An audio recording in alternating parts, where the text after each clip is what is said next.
Desokupa CIL, desokupazio enpresa fascista, 3 adingabez osatutako familia bat etxegabetzen saiatzen ari da Burtzeinan, Barakaldon. Egoera zaurgarrian dagoen familia hau presionatu eta jasartzeko agertu dira haien etxean. Ante esta situación necesitamos organizar la solidaridad y dar una respuesta colectiva para defender nuestros derechos como clase.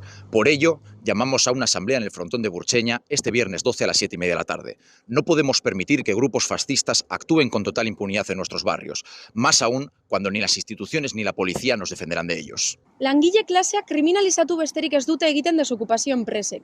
Diskurtso erabat klasista, fascista eta arrazistak sustatzen dituzte, eta horretaz baliatzen dira aberasteko. Indarkerian, koakzioan eta gezurrak zabaltzean oinarritzen dute euren jarduna, etxegabetze ilegalak gauzatuz. Eta bide batez, jabe eta errentistek etekinak handitzea ahalbidetzen dute, etxebizitzak behar bezain errentagarriak ez direnean. Hagamos frente a las empresas de desocupación y al negocio de la vivienda. Kalitatezko etxebizitza doakoa eta unibertsala lanalde antolatu.